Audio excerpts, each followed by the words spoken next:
Hello, Peachez family. Hope everyone's doing okay. Happy February now. Can't believe we're in Feb already. It's crazy. Where's the time going? But I'm sure you guys have seen on our page, we're doing a bit more about the month of love, but more about self-love and what you would be doing for self-love for yourself. So, but welcome to our second segment of Peachez Outspoken. As we have always said, we're all about people empowerment, and we believe empowerment comes through education, and this is what Peachez Outspoken is about. There's no boundaries, no filters about what we can talk about, and it's a safe space for our community. So I'm gonna stop rambling now and introduce you our second guest for Peachez Outspoken. This is Parveen. Say hi to Parveen, guys. So Parveen and I connected last October? Was it August? July. Was it July? July, yes. So it was last July. We met through Asia, and who was there in our first Peachez Outspoken segment. And it's funny, isn't it? There's just chemistry. We just kind of clicked and related and spoke, although very different backgrounds, very different lives. But I just felt very warm to you, and we could just talk about pretty much anything. And I'd like to say the same your way. Yeah, absolutely. I mean, it started off as business and work and stuff, but it remained more than that, for me. So I'm really grateful for that. It's not that I can say that for everybody. So no, yeah. and you likewise. Genuinely care. I don't know a lot of people here, because let's be honest, as amazing Dubai is, sometimes it can get isolating. So it can. It's you're genuinely nice and you genuinely care. So it's really nice to have that as well. Back at you. But what we want to discuss with Parveen is today, she is an outstanding photographer. She's also Gen Z, as you know, I'm learning these terms as I'm going along in this business. So she's very Gen Z. She's a creative genie. But where she's come to today has come from a place, come from a history, come from her own story. And this is what we want to discuss today. So I'm going to leave it to you, Parveen. Tell us about where you started and where you're at. So I was born I'm a Bangladeshi national, but I was born Cheers, by the way, sorry. Cheers, got you your caffeine-free chamomile. We've got our chamomile tea just to relax. I know, because I had about 8 cups of coffee already. It's not even noon yet. But yeah, so my parents migrated to Dubai from Bangladesh in the 90s, and we're 5 girls, we're 5 sisters. I'm the third one, the middle problem rebel child. Every family has one. Gotta keep it exciting. Exactly. So yeah, I've been here in Dubai all my life. She was kind enough to introduce me as a creative genie, but that wasn't always the case. I was a bit of a loser in school. I think we all have our moments, right? So I think school was really tough for me, because it was at least when we were around 15, 16. Today we understand this, but imagine telling a 16, 15-year-old back in that time that you have to decide exactly what you want to be in life. And if you don't choose now, there is no future for you. My goodness. Yeah. I'm nearly 42. I still don't know what I'm doing with my life. Change it every day. Yeah, exactly. I think the way I see myself, the way I live my life right now is very different to a lot of other Gen Zs, because I feel like I've had to mature and grow up faster than others had to, just because of my background and the way all the history that I have in my family, or where I come from, the school I came from. The school I came from was itself not nurturing at all. It was very toxic. Was that here in Dubai? Here as well. It was a British curriculum, but most of the teachers were Asian, so they were teaching from a point of view how they were taught when they were in school, kind of like our parents as well. Their thinking doesn't expand or adapt to the way life and society is. And I think that was also the way it was back in the day. It was the same for me. I'm sure we were in different schools, but I went to a British curriculum. This was in Sharjah, because Sharjah was the place back in the day. But it was mainly Asian teachers, so their ways were very different. It was very old school, so I get it. It was very black and white. There were very few who were nurturing, or who did kind of step out and kind of look at you and see what the needs were. but they were the ones who were sticking out. Yeah, They weren't, exactly. they, or kind of like frowned upon and whatnot. Exactly. So I get that, yeah. Exactly. So I feel like throughout school, like I always had this kind of, things got really bad in my personal life. So I was flunking school. I wasn't doing very great. Like there was a point where I used to sit to study and I just couldn't study anymore. I couldn't look at textbooks anymore. Always been bad at math. And it's funny because photography actually requires a lot of math, but it's a different kind of math, you would think, it's not Yeah. like solving equations. So yeah, I mean, I've been told I haven't gotten bullied by students. I was more bullied by teachers. They would tell me, like, I still remember this teacher, because I couldn't solve a sum on the board, and she told me that I was gonna have no future. She told me I would never get into a college. I would never get through college. Just stuff like that. I've heard it from a lot of teachers, just because I wasn't excellent at math or physics or anything like that. But it's also, I don't even know if it's a case of being excellent or not excellent. It's a case of just not being conventional. It's just not being conventional. It's just not them not being used to what the norm is, and which is ridiculous, because any good teacher would know how to deal with different personalities. Now, if you look at most of the successful sort of people out there, Steve Jobs, Bill Gates, all high school dropouts. Exactly. And they were diagnosed as whatever, they had dyslexia, OCD, but what it actually came down to was lack of stimulation in the way they knew it. So it's like, well, I think if anything they've actually failed as teachers, because, well, what have you done to kind of make sure that this person's thinking outside the box? And there's also like there's also like an expansion of that conversation, because it's like, is the education system flawed then? Like, how are we? That one is for a whole other Peachez Outspoken, let me tell you. Exactly. Because I'm so against the convention.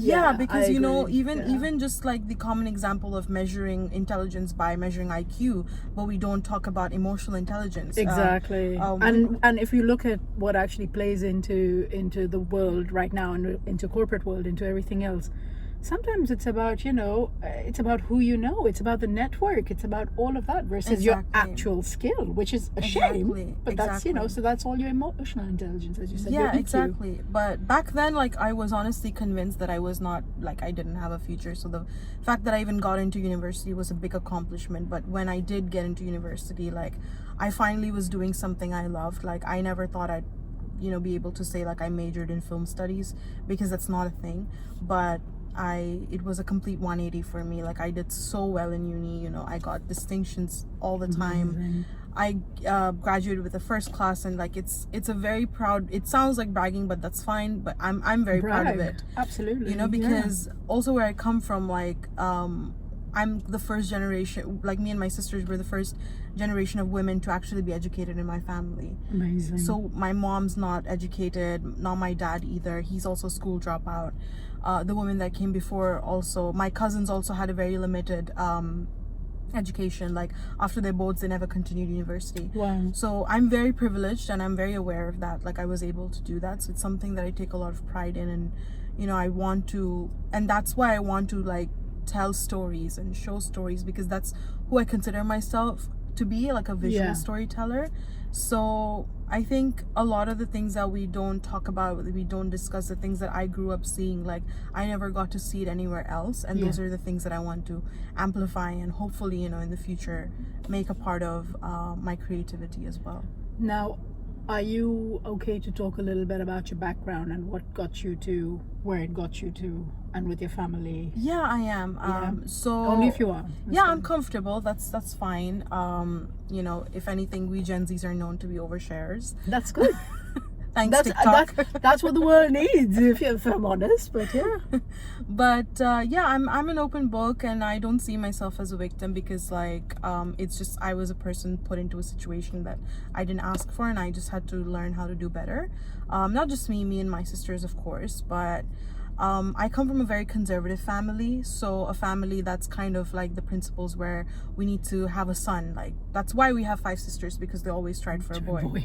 I remember living in my staying in my village for a couple of months, and like having the neighboring house, like the mother give birth, and it was a girl, and they don't say congratulations, it's a girl, they say, oh no, it's a girl. So that's what I was raised into, that's what I was born into.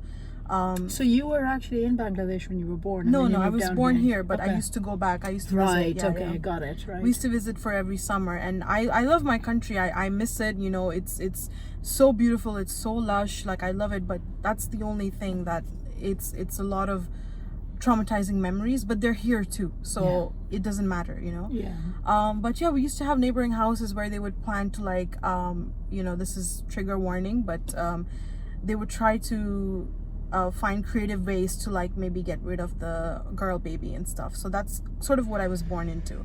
So I can sit here and say, like, talk about, like, what a feminist I am, right? But it's not something that I chose. It's just something I knew I had to be. Yeah. Like, growing up, I didn't know words like feminism, or I didn't know what the movement was. I just knew that I needed to stand up for my own because I was raised seeing these atrocities. But near me. I wouldn't even call that being a feminist, Parveen, because it's not like it would get any better if they were trying to get rid of a boy baby. You know, you're getting rid of your child. It's awful for sure, either for way. Sure. Like, I mean, know, it's definitely just a human rights unfortunately- issue. Yeah, and it's just unfortunate that it happens to be women in Bangladesh and even in India and our society. It's very common. Which is why there's, you know, you can't find out the gender of the baby when you're pregnant and stuff there because of all about feticide. But and can I just so you guys are aware, how old are you, Parveen? I'm 23 at the moment. 23. So she's not that old, you guys. This happens, and she's saying that she used to go to her village and see this maybe 15 years ago. Yeah, we're talking about like 12, 15 years ago. So to think that this kind of shit still happens in this day and age is just so sad and so shocking, but it does. It's the sad truth and if the you harsh truth. even if you take out the you know, killing aspect of it and all of that, the way we were raised is also really different. Like, I was raised to be coward, or, you know, it was almost like it was fear mongering. It was not, you know, I respect the ladies that choose to be dressed modestly and they want to cover and stuff, but to me the idea of modesty was like you have to cover, and that's modesty. And it's almost like if I show my skin, I'm not a modest woman anymore, or modest person anymore. But I truly feel like I can be confident, I can show my skin, and I can also be soft at the same time. It's not a reflection of me being disobedient. It's not a reflection of me not following rules or anything. I feel like it ultimately comes down to choice, which I didn't have a lot. So, you know, it was very normal for me to live a double life, and very normal for me to live in fear. You know, I would not even, my friends would invite me to places and I wouldn't even ask my parents because I just knew there was no point. So I was always, that's one of the reasons I feel like I developed a lot of mental health issues in my life pretty early on. Like, I was diagnosed with clinical depression at 12 years old, and I don't know any 12-year-old personally that is, you know, in that state. But because I had to see so much, you know, my parents were separating, they had their own issues, and it was not civil at all. It got really ugly.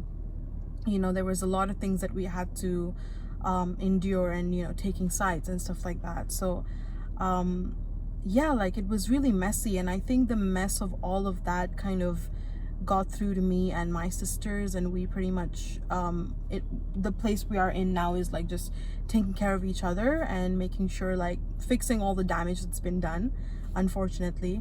But it's also it's also a blessing, because I like to think, like, again, I don't mean to sound like an ass, but I feel like it made me see things in a different way always. It made me more empathetic, because when a person is, like, behaving a certain way towards me, I almost all the time think about what they might have gone through, what their background is. Yeah, my first thought is like, okay, that person is being a dickhead, but, like, I always think about, like, what they're going through, their reasons might have been. Yeah.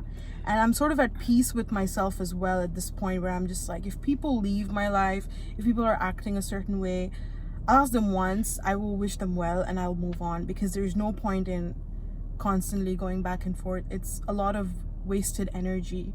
I think being in anger and being in hate is a lot of wasted energy. It is. And you know what, you've got so much other stuff that you need to achieve in your life and get to, but you kind of think, well, it's, if the vibe isn't there, see you later, all the best to you. I'm gonna do my thing, you do yours, and just leave that out of there. But I'm gonna take it back a step for two things. For one, you said that you were privileged that you got to see the life of having an education and giving that to yourself. I'm gonna take it back and say that wasn't privilege, that was you. Because if you were privileged, you would have had the support from your family. You would have That's had that. true. So that wasn't a privilege. You made that happen, and you need to give yourself credit for that. Thank you you. do. Thank you you. do. And I'm also gonna go take it back a notch and just tell our listeners that, you know, Parveen and her sisters left home a long time ago. Like, you I were still a think- minor. No, we left home a year ago, actually. Oh, was it just a year yeah, ago? just a year ago. Okay, We've been right. planning to leave for a while. We've been planning to leave for a while just because, like, the home situation got really abusive. Like, there was a point where I was going to work with bruises and coming, you know, and my dealing goodness. with that as well. Yeah. And you know, it's so hard because I know we're diving into a lot of dark topics here, but I have seen it all. Like, I've seen whether it's like you know, physical abuse, verbal abuse, emotional, sexual abuse, you know, I've in the safety of my own home. So the fact that at a young age, not was I only mentally disturbed, I didn't want to be in my body. I wanted to leave that because of two reasons. One, because I was always like a fat kid, and it was made like I knew that I was fat, and that equated to being wrong, like by the age of 8. Like, I was trying to change myself by the age of 8. I started dieting when I was 13, which is horrible, and I would never want anyone else to do that. But that's how, for two reasons. One was that because I was a big girl, and second was because I was you know, what's the word, sorry, I'm blanking out for a second, but Sure. yeah, because I was violated. Yeah, so there were two things, and that's something, like, I'm very safe within my body now. It's taken me a while to get there as well, because it's something that I had completely compartmentalized and closed it in a box in my brain until, like, I went to therapy when I was 19, and the therapist got this out of me, and I was just uncontrollably sobbing because I was like, for so many years I haven't thought about it. I didn't think about it because I just closed it. That's opening up a can of worms. And Yeah, another- exactly. yeah. You don't want to deal with that in the safety of my own home, that, you know, in daylight. So it's a lot that I've had to, like, I've seen it all, you know. That's why when people tell me that or have told me in the past that I'm too much and they can't deal with it or this, so I'm like, that's fine. I'm too much. That's okay. That doesn't have to be a bad thing, because I know that I wouldn't want anyone to go through even like the quarter of what I went through, you know, because I know that they wouldn't be able to handle it. Yeah. So the fact that I went through it and I'm still here, it's a big win for me. So I don't see it in a way where it's like, oh, poor me or anything. It's like, I did great. I came out of it the other side. You know? Yeah, and So- you're still evolving. That's the Yeah, thing. You've exactly. not stopped growing. You never stop growing. Yeah. You never stop learning. So And that's the right mindset to have. And you know, I think for many people now, I come from a very different background than you, and we've had these conversations as well. But you know, I'm very blessed to have loving, caring family. I had my teenage things, but you can't, you know, there was rebellion, and that was about Yeah. it. But that's just being a teenager. You know, you can't even compare it. So we come from two very different backgrounds. I still don't think that being empathetic towards anybody costs anybody anything. You know, I keep saying to you, I can't relate to your stories because I've never had that, but I empathize with you, I care for you, and I admire you for where you are. And the one thing that I've always said is, with anybody in any situation, now it could even be, you know, whatever, my personal circumstance, or anyone in life, there's only so much that you can play victim and blame the whole world and your circumstances and everything up to a point, right? But then you come to an age and come to a point where you're like, well, okay, I can either continue blaming this and still be shitty at whatever I need to do in life, yeah, or I can get out of that victim phase and make something out of my life. Yeah. And say, I can use this to my advantage and my learnings, and I can just move on and have the upper hand. I will say though, like, it does take a really long time to get course it there, and not does. everybody has that intelligence. So Of I course it personally does. wouldn't blame anyone if they're still in their angry phase, because I'm a big believer of, like, being angry, because I think you need You it. need it. Yeah. You need it, just how you need. I think we've all watched Inside Out. I think it was a great example of how you need all your emotions with you, you know. But I don't spend every day angry, but I do forgive myself for being angry, because I don't like being angry. I don't think anybody does. And I don't think you should give yourself a hard time about it either, and that's not what I'm saying. But but I do get what you mean. But all in all, you've stepped out of that victim phase and you've actually done something with your life. I think that is so commendable. And as you said, not everybody gets there. Some people do, some people don't. Either way, your journey is your journey, and that's okay. But I hope more than anything, if people are in that phase, if there are people who are watching this today and they are in that angry phase, that they walk out of it as an inspiration to take that step. You know, and message Parveen, let her know. Yeah, like my DMs are open. Talk to me anytime that you want. You know, I just want to say that I'm not trying to be too preachy, but all I'm trying to say is, if you've been told you don't have a future, you're useless and you're worthless just because you can't do anything right, like all those voices in your head. And sometimes, you know, the thing is, like, growing up, people would tell me this, but then when they went away, it got replaced by voices in my head that would tell me this, because that's all you know. That's all you've been told all your life. Exactly. Of course you would, right? So if you've been told all of those things, just it sounds very cheesy, but it does get better. You just have to hold on. You know, it does, and it does take a lot of work, and it does take a lot of time. But nothing is going to be solved by just wishing for it. You're just going to have to work towards I think bettering yourself. I think that's the most hard. We always talk about, like, oh, this person is so hardworking when it comes to job and like actual labor, but I think we don't talk enough about the hard work it takes to kind of build yourself from ground up when you've come from places so dark and devastating. So I think definitely, like, if you have even, you know, you don't have to go through anything like crazy like that, but if you're having a hard time, and if all you've done today is just wake up and you know, combs your hair and brush your teeth, which I often have difficulty doing also. So if you've just done that, you know, or just done really mundane things, definitely be proud of yourself, because not everyone can achieve that. But on that, you've been very open about your depression and the fact that you have been clinically depressed, and you're doing something about it. And when you've had those bad moments again, and I think that is also so important for people to see, because it's, for some reason, mental health is not a small issue here, but it's always still so hush hush. And I'm not quite sure why. Like, it's funny because my experience with depression and things actually came in more from another background and culture, where the society was maybe a bit too trigger happy with antidepressants and diagnosing somebody as being clinically depressed, because it was a business, right? The big pharmaceuticals want to sell their antidepressants, and it was an ugly business, but then lives are at stake and people's mental health is at stake, which is so unfair. So that was my exposure to it, where then it actually really put me off of it. But then I think, you know, as you kind of come here where things are very controlled in that respect, they're not very gung-ho about just handing it to just anybody. It's very controlled with the thing, and you kind of appreciate that there are people who genuinely need it and need the treatment and need to go through what they need to go through.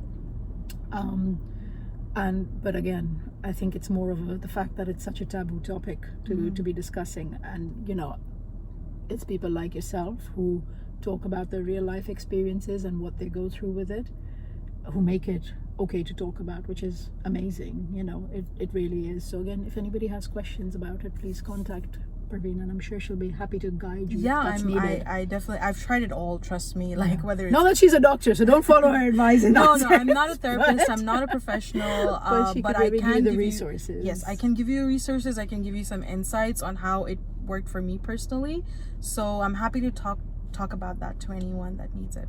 So yeah, and one thing I want to point out is Parveen is an awesome model. She's done a lot of amateur. She's taken her kit off her and taken one for the team, put her ass on the line, literally put my ass on the line on a number of occasions with Peachez. But she is an absolute stunner. So if anybody needs a model who's confident, who will rock the thing and not give a shit about what people think about her, get in touch with her. So Is there anything else you'd like to add to this wholesome segment? I think I'm just gonna be very blunt and say, like, just buy Peaches. Like, why wouldn't you do that? Like, if you don't, friendship over, that's it. Like, we're not on talking terms anymore. No, Aw. seriously, their products are awesome. Thank you. Like, She's been a #1 supporter for the brand from day one, from the yeah, get-go. I mean, I never thought Yes, in the that. I past, yeah. personally haven't joined the subscription yet because I've gotten so much underwear already from Deepa. But every single one of them is beautiful, comfortable. Like, I feel good. Like, we don't talk enough about like how your mood can actually change depending on the underwear. But now that I do that, courtesy of Peaches, I've felt a difference in my mood, and I felt how like differently I feel. I feel sexy. Like, I never thought, you know. This is what we want, you know. Size is just a number, whatever, man. I mean, sexy can meet comfort, and the comfy aren't they? They are very comfy. We're not So just saying definitely buy Peaches. Again, I was not paid to say this, just making it clear. But you guys need to get your hands on them for sure. Well, see, normally we come with a bag of Peaches for our Peaches Outspoken guests. Admittedly, I did forget it, but I have a bag for you. But I won't lie, it was a struggle to say, shit, what do we give Parveen? Because Parveen pretty much has every style we have. So I'm like, I need to do something different for her now. No, it's okay. Like, even if you don't have a bag of goodies, I'm totally fine with that. Like, I just had fun being here. Oh, I know, darling. I know. It wasn't for the bag, I know, with you, but we always have one. But we did struggle. It's like, oh my goodness, Parveen, what are we giving Parveen? Maybe we give her one that she really likes that she has and give her more of those. Well, thank you all for listening in, and leave us your comments. Let us know what your thoughts are, and any questions, send them to her way. Yeah, I won't be able to answer. and if any compliments and praises, send them her way. No, send them her way as well. Bye. Bye.